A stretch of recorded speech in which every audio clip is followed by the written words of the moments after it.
All right, we are continuing our new series now on Bitcoin facts. And of course, guys, if you like this kind of obscure and maybe esoteric sort of cryptocurrency knowledge, be sure to like and subscribe to Altcoin Buzz because we will have more of these in the very near future. And if you keep watching, you will be the star of your next trivia night, we promise.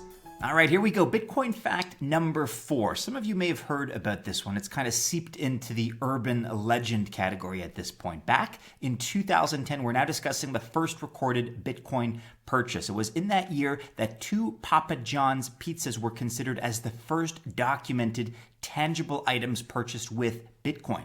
The transaction was done through internet relay chat. This was on the 18th of May, 2010, and Laszlo Hanyecz, a programmer, posted in Bitcoin Talk the following, quote, "I'll pay 10,000 Bitcoins for a couple of pizzas, like maybe 2 large ones so I have some left over for the next day. I like having leftover pizza to nibble on later, who doesn't? You can make the pizza yourself and bring it to my house or order it for me from a delivery place, but what I'm aiming for is getting food delivered in exchange for Bitcoins where I don't have to order or prepare it myself, kind of like ordering a breakfast platter at a hotel or something. They just bring you something to eat and you're happy." Well, on the 22nd of May 2010, he reported that the transaction was complete. Quote, "I just want to report that I successfully traded 10,000 Bitcoins for pizza." And you guys can do the math and see how much that is worth today. So again, he traded 10,000 Bitcoins with Jeremy Sturdivant, known as Jerkos, a then 18-year-old. And needless to say, the price of Bitcoin has risen since that first transaction. And going by today's rates, those pizzas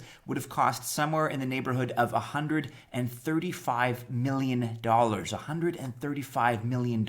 And as amazing as it is, and the funnier it looks from the outside, this event is of huge importance. In fact, it's a milestone. A big salute to Hanyecz, because if not for transactions like these, Bitcoin would never have seen the high values of recent times. And so, as you guys know, to commemorate the transaction, every 22nd of May is celebrated as International Bitcoin Pizza Day. Bitcoin fact number 5, and this one's a little lesser known. Bitcoin was not the first cryptocurrency, despite what many people may think by default. Though Bitcoin is the first blockchain-based currency, the crown for the first purely digital money goes to eCash and Digicash. Here's the story.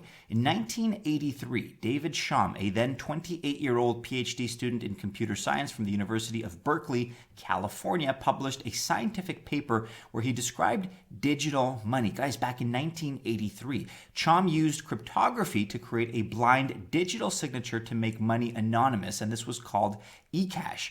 David Chaum founded a company a few years later in 1989 and rolled out the virtual currency Digicash. It enabled the secure and convenient payment of goods and services on the internet, which distinguished it from conventional credit cards. Step in now Bill Gates, who wanted to integrate Digicash into every Windows 95 installation. But the alleged $100 million deal did not pass through, and in 1999, Digicash went bankrupt. So, 2 of the major reasons behind the failure of Digicash are as follows. Number 1, it was ahead of its time. Unfortunately, it was a good project, but it was just ahead of its time. The Digicash project and its technology system entered the market before e-commerce was fully integrated within the internet, and therefore the infrastructure was not there to support it.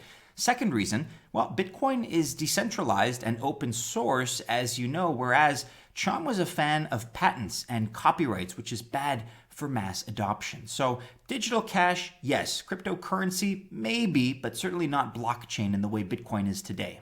Bitcoin fact number 6, HODL, H-O-D-L, was actually just an error on an internet forum. So here's the story. In the cryptocurrency space, a hodler, as it's known, is an individual that doesn't day trade with his or her coins. This internet meme originated in a post on Bitcoin Talk way back in December of 2013 when a user called GameCube confused the word hold for HODL. He was drunk at the time, and what he wanted to convey was the fact that despite the drop in price, he was choosing to hold on to his Bitcoins and not let go of them, not sell them off. He made it clear that he was in it for the long term, but he also seemed a bit sore that other day traders knew how to make big gains and he didn't. He also sounded sick of being teased about holding on to his Bitcoin.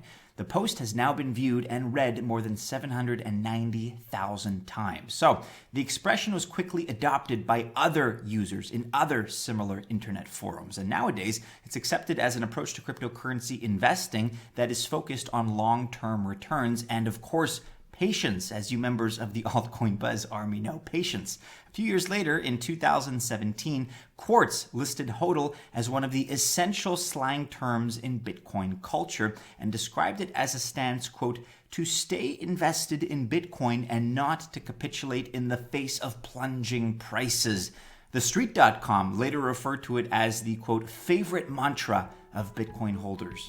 The world of Bitcoin and blockchain and cryptocurrency is indeed a wide and fascinating one, guys. There are going to be many more such videos about Bitcoin facts to come in the near future. Be sure to like and subscribe to Altcoin Buzz.